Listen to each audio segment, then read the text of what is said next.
Presenting the transcription feature, Superman. Up in the sky! Look! It's a bird! It's a plane! It's Superman! And now, Superman. When we saw him last, Clark Kent was out on the wing of an airplane, trying to free it of a deadly coating of ice which was sending the ship to certain destruction on the rocky peaks below. The plane was heading westward, carrying Kent and the Andersons toward the North Star Mine, where they hoped to make final contact with the two gold mine swindlers, Pemberton and Deneen. Fearfully, the group in the cabin watched Kent crawl out through the dark and the snow. Then a scream from June Anderson. The plane took a sudden, sickening plunge, and Clark Kent vanished. Listen.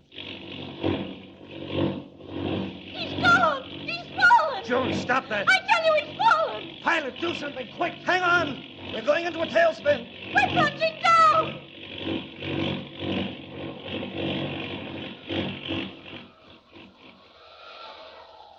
Goodbye, Clark Kent.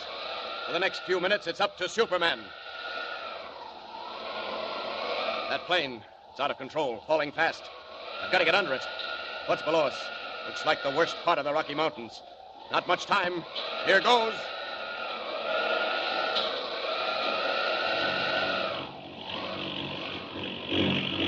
Pilot, shut off that motor. It's just pulling us down fast. Oh, no, it's our only chance. How high up are we? 1,000 feet to go.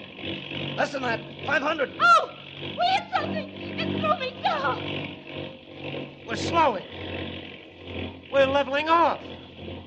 What's happened? I don't know. We're stopping right in midair. Look, we've stopped. We've stopped moving. Oh, what is it? I think I'm going mad. We're on the ground. Vince. It's not possible. I can't believe it. Say, was anybody hurt? Mr. Kent. Kent, we thought you were gone. Me? Gosh, no, Captain Anderson. I just hung on by an eyelash until... Oh, say, pilot, that was the neatest landing I ever saw. Congratulations. Why, Kent, I didn't... What do you mean? Why, you set her down like a feather in the only level spot for miles. Well, so long, folks. Make yourselves comfortable. Mr. Kent, where are you going? To get help or borrow a car. I see lights down the valley away. You ask me, we're mighty close to where we want to be. Meanwhile, in the light of a flickering oil lamp far down in the cold, damp galleries of the North Star Mine, Pemberton and Deneen raised their heads to listen. Hey, quit that a minute, Bart. Hey? I hear something. Here. Someone's coming. Douse the light. Look, he's got a light himself. It's Bailey. Oh, all right. Light up again. This way, Bailey. Say, here's the stuff you sent me into town to get. And I brought back something else, too. What is it? News. There's a guy just blew in looking for a car. And he's looking for the North Star Mine, too. What? Who is he? Don't know, Chief. But he got here in a plane with two other guys and a girl. A plane? Yeah. Cracked up just out of town. So this guy come looking for a car to bring the others back in. He wears glasses and talks like an Easterner. Where's glasses? Listen, I'll bet it's that reporter. Clark Kent. Who else? Where is he now, Bailey? Well, by this time, he's probably on his way right here. He's had plenty of time. Bart, what do we do? Here. Here's what we'll do. It's our chance to get that Anderson girl for keeps. Bailey, you go back and meet them on the road, just as they get here. Okay, Chief, then what? Let me think. Wait a minute. I have it. You tell Kent, he's the one with the glasses, see, that you're the sheriff. And you've been chasing him ever since he left town. Chasing him? What for? Now, get this. You say his editor's been calling him on the phone from back east. Wants to speak to him right away. And you'll take him to town with you. Bart, what about the others? Leave them here. Joe, you and I will handle the girl and whoever else there is. Now, you got that, Bailey? Listen, what do I do with this guy? Can't you guess? Only make sure it's quiet and complete. Okay, I'd better hurry. They'll be here in a minute. All right, come on, Joe. Run for the elevator. We'll go up on top and wait. Come on, make it fast.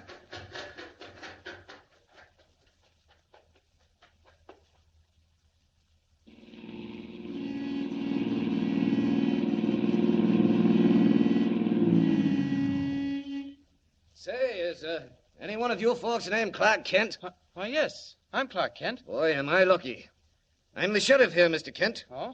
You're wanted back in town on the telephone. Fellow named White. Gosh, I wonder what's on his mind. I think you'd better go, Mr. Kent. It might be important. Might be. It is, if he telephoned 2,000 miles. Look, I'll run you back in my car if the other folks want to stay here. Are we anywhere near the North Star Mine, Sheriff? Just about falling right into it. Go ahead, Kent. June and I'll be safe enough. In case Pemberton and Deneen show up, I'll handle them. Oh, come along if you're coming, young fella. That guy on the phone sure was in a powerful sweat. Jump right in here with me. All right. I won't be long, Miss Anderson. Better stay by the car, Captain. do you say we build a fire, June, light up the scenery a little? All right, I'll look around for some wood. Wait, What's the matter? there in the dark. I thought I saw something move. No. Let me go! Hey, what is this cotton? I got him. The sailor's out like a lark. Neat work, Joe. This is the best thing that could have happened. You think Kent hurt us, Bart? No, not a chance. And anyway, Bailey's taking care of him. All right, drag her back to the elevator. When this mine blows up, Joe, in less than 10 minutes, every bit of evidence against us will blow up with it. Come on.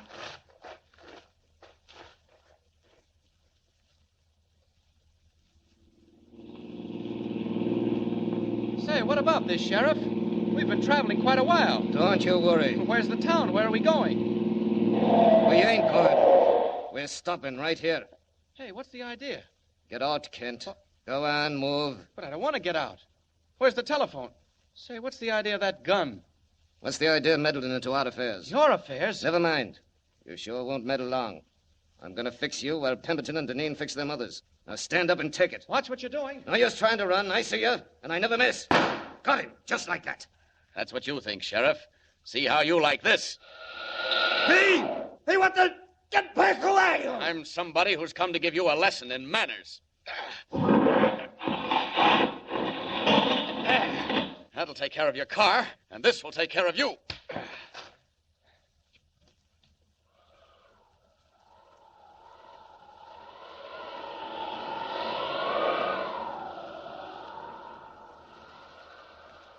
Leaping high in the air, Superman streaks for the entrance of the mine and drops into the inky blackness of the shaft.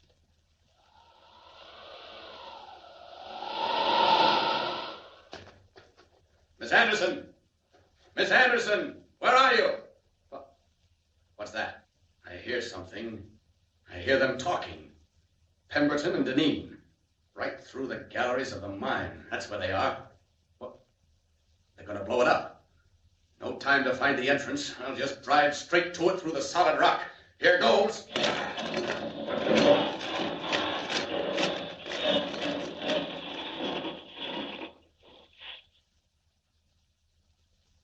Miss Anderson, this is the last time you'll interfere with the affairs of the North Star Mining Company. Better get moving, Bart. Let me go!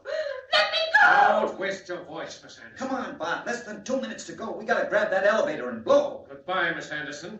In 2 minutes, you and the entire North Star mine will vanish in smoke and flame, with all the evidence against Joseph Deneen and Bartley Pemberton. Bart, will you hurry? You want us to get blown up, too? Au revoir, Miss Anderson. All right, Joe. Quick, run for the elevator. Stop! Stop! Don't leave me here!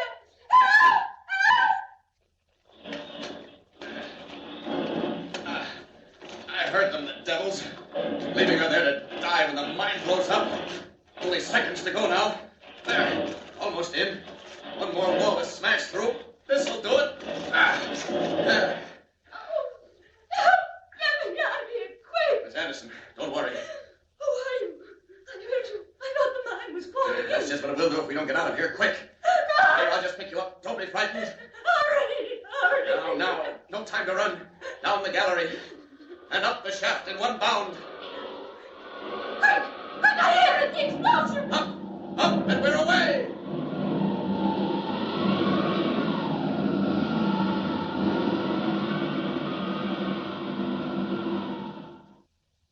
You're sure you're all right, Miss Anderson? Mr. Kent, I tell you, I saw him. He carried me out of that gallery and up the shaft, right up to where you found me. A tremendous man in a blue costume with a flowing red cape. A Superman. Oh, now, Miss Anderson, now just take it easy. Here comes your brother. Look who he's got with him, Pemberton and Deneen. Now then, you swabs, that's all I want from you. I've got you, and I got you good. 2 cents, I'll give you some more. Now stand still, you two. Look what I found after the explosion, right near where the shaft was. It's just broken rock. Old rusty bits of rock. Miss Anderson, that's gold. Gold? Yes, it is. Pure gold. Here, look. Look at these nuggets. And I saw the vein, too. The explosion opened it up. Well, what do you think of that, Miss Anderson? You mean the mine is good, after all? It is now. And all the people who put their money into it, the poor old women that Pemberton thought he'd swindled, well, they'll get it back, and more. Let me see that. Stand back, you. Mr. Kent, I can't believe it. Where are you going? There's another prisoner out there somewhere.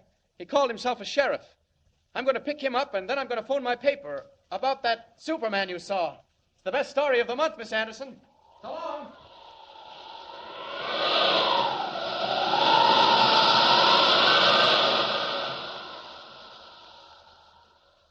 Looks as if Clark Kent might have a good deal to explain when he gets back east, when people begin checking up on Superman.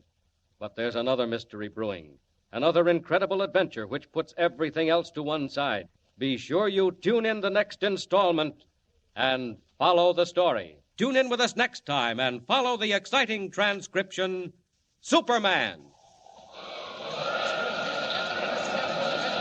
Up in the sky! Look! It's a bird! It's a plane! It's Superman!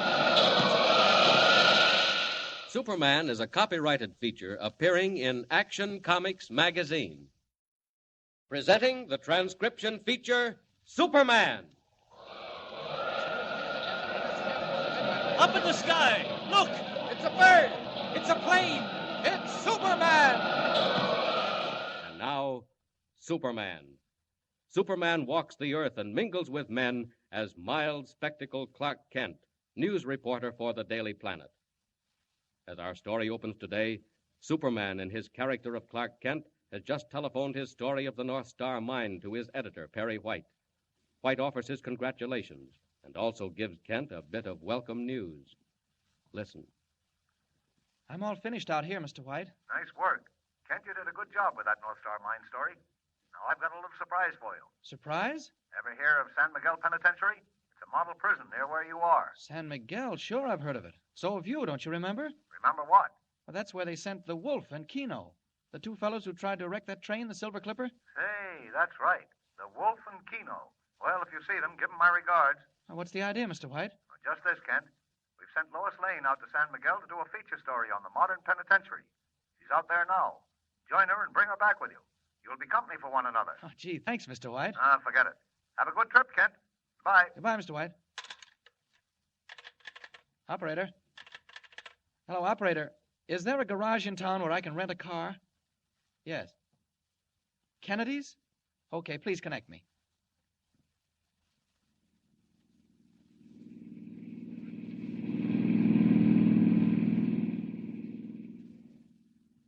Hiring a car, Clark Kent heads out at once on the dusty road to San Miguel, 50 miles away. Meanwhile, in the prison itself, a strange unrest has taken possession of the men within the walls. All unknowing, the authorities escort Lois Lane on a tour of the prison. But even as Lois looks down from a window of the warden's office, two men fall casually into step in the exercise yard below. One is Keno. The other, the dark, sinister figure we have come to know as the Wolf. All right, Keno. Just keep on walking. Not too fast and not too slow. We can tuck around the corner of the steam plant, boss. No. Better stay out in plain sight. Get this now, Keno. The break is set for today. What time? After supper in the dining hall. It's all arranged. Hey, boss, what about the tunnel? Keep quiet about the tunnel, Keno. Do you want every Tom, Dick, and Harry in on this? All right. How far along is it? Almost done. And so far, no one suspects a thing. Well, how could they when it's being drilled from the outside? That's what it means to have a guy like the Yellow Mask on your side. Quiet. Here's a guard. Keep moving there. No hanging around in the corners. Come on there, move. You're out here for exercise. I knew the Mask would spring us sooner or later. Yeah, it's about time, Keno. He's left us alone far too long. Well, what do you care if he gets us out now? My friend, there'll be a settlement between me and the Mask. I should never have gone to jail at all. Now, he knows what he's doing, boss. And if you know what's good for you, just take what comes and don't tangle with him. Don't worry, Keno. If he can use me, I can use him. I'll let him get us out of here, and then we'll see. Well, what else, boss? They're going to ring the bell right away. Remember what I say, Keno. Right after supper, before we've marched out, there'll be a disturbance. I've attended to that. Who's in on it? All the men we need. Most of them will head for the gates. I've arranged that, too. But you and I and a few more will rush the steam plant. Well, what's that for? Well, for one thing, it's close to the walls. For another... Never mind now. There goes the bell. Hey, boss, look up there in the window of the warden's office. Hey, what's that Jane doing? Oh, yes, I understand she's writing up the prison for a newspaper keynote. Well, if she stays till supper time, she'll have a real story. And that's less than an hour to go. Less than an hour to go. And all unconscious of the impending prison break, Lois Lane works up the details of her story, while the warden offers every assistance. Anything else, Miss Lane? You've been at it since early afternoon. Oh, I'm not nearly finished yet, Warden. Well, you've seen about all there is to see. Aren't you getting hungry? What time is it? Very close to supper time. That's another thing I want to know about. The woman's angle again, Warden. What do the men get to eat? Good, wholesome food, Miss Lane. Nothing fancy, of course. Could I watch them? See what they get tonight, for instance? Well, it's more or less what you'll get yourself, Miss Lane, if you'll be my guest. Oh, Warden, that's awfully nice of you, but... Well, would it be against the rules if I watched the prisoners in the dining hall? 6 o'clock dinner. 5:30 now. I'll tell you what. How would you like to see the infirmary? Oh, fine. Well, now, they're just about time, and when you get through there, why, I'll drop you off at the dining hall. Whatever you say, Warden. Shall we start right along? Time passes. 10 minutes, 20 minutes, a half hour. And suddenly the quiet routine of the prison is broken by frantic bells and the shrieking wail of the siren.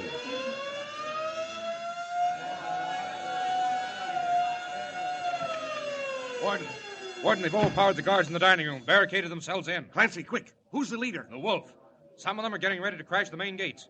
Better call out the militia. Warn the state police by short wave. You'd better hurry, Warden.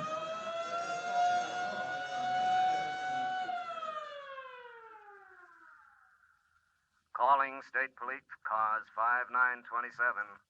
Riot at San Miguel Prison. Close all roads leading to and from San Miguel. Stop all cars. Close off entire area. Stand by for further orders. I will repeat. Calling State Police cars 5927. Sirens, state police, militia, all roads blocked off. And meanwhile, Clark Kent and his hired car speeds northward toward San Miguel through a forest of towering pine. Closer, ever closer, and presently a curious sound in the distance comes over the wilderness to his supersensitive ears. The road makes a sudden turn, and in the twilight he sees men in uniform barring his way. A police whistle stabs the quiet. Haul it up, buddy. This is as far as you go. Oh, what's the matter, officer? Road blocked? Yeah, blocked right here. Turn around and head back where you came from. Why, can't I get through? Where you bound? San Miguel. I have a date at the prison. Yeah, what kind of a date? Why, I'm a newspaper man, Clark Kent of the Daily Planet. A reporter, hey? How did you get wind of this so quick? Wind of what? Don't give me that stuff. Who told you about the riot at San Miguel? Riot? When? Right now, buddy. And we're under orders to stop all cars bound in or out. Oh, look, officer. I'm sorry, but I've just got to go through. What's the matter, Deaf? I said we're stopping all cars. Come to think of it, climb out of that jalopy. If there's trouble at San Miguel, I just haven't time to stop. Haven't time? Say, who do you think you're talking to? I'm sorry. I'd like to stay, but I really can't. So long, officer. If I can't take my car, I'll just make a run for it. See you at San Miguel. Hey, get that guy, Bill. Chase him. Catch him. Hey, look at him go. Hop on your motorcycle, Doyle. I'll catch him. He can't play tricks like this on me. Jump in the sidecar. There he goes, up ahead around that curve. When I lay my hands on that fresh guy, I'll stretch him out like a rug. Hang on. You'll be lucky if you even see him, Doyle. He's going like a jackrabbit. So are we. We'll be hitting 75. My gosh, look. Will you look? Who is that guy, Doyle? He's leaving us behind like we're standing still. Why, he's flying. I'm seeing things. I don't believe it. Look, we're doing 75, 80. And he's getting further away every second. Look at him.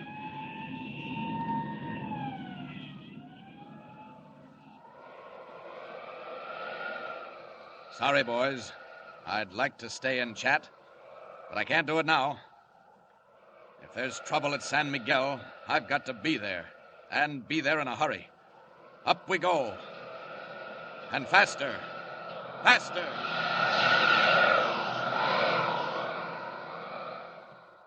High over the desolate waste, Superman wings his way toward the gray walls and towers of San Miguel, scene of riot and danger, while inside the prison itself, in the offices of the warden... Hello. Warden speaking. Why, yes, Colonel Belknap, it looks bad. There's about 100 of them milling about the yard. Well, the rest are in the dining hall with their leader. You'll send 2 companies of militia? Good. Rush them, Colonel. Every moment counts. Warden, they're going to rush the front gate. They've got a battering ram. 2 companies of militia are on the way. There won't be time, Warden. You better call the tower, sir. Machine guns will drive them back. No guns, Clancy. Warn the guards. I can't shoot them down in cold blood. Try tear gas. Oh, we have, but there's too much wind for gas. Bullets are the only thing. No, Clancy. Try tear gas again. Drop it from the roof. Now hurry. They're at the gate. Hurry.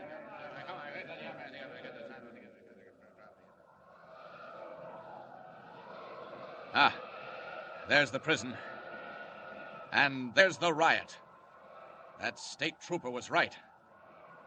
Well, I think it's time Superman took a hand in this before somebody gets hurt. Down. Down. Down out of the sky hurtles an amazing figure in blue costume and red cloak.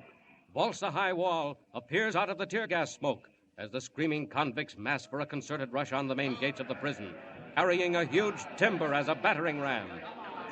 Come on! Come on! Come on, bring up that timber! All right, we got it. Grab hold, you guys. It's 20 feet long and 2 feet thick. Come on, let's go. Hey! Hey, who's that guy? That guy in the red cape. Where'd he come from? Stop that. Drop that timber. Rush him. Knock him out of the way. I said drop that timber. All right. It just means I've got to take it away from Hey! you. Hey, what's he doing?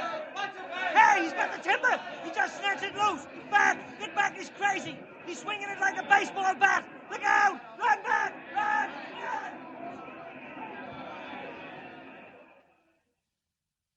Swinging the huge 20-foot timber like a bamboo cane, Superman clears a space before the main gates and drives the screaming, terror-stricken convicts back across the yard and into the cell block, where amazed guards put them swiftly under lock and key. But what of the Wolf and Keno and the handful of convicts still at large? And what of Lois Lane, trapped in the dining hall when the riot broke out? Is she in the clutches of the Wolf? Tune in next time and follow the story. And remember, be sure to tune in the next thrilling installment of the amazing transcription feature, Superman. Up in the sky. Look. It's a bird. It's a plane. It's Superman.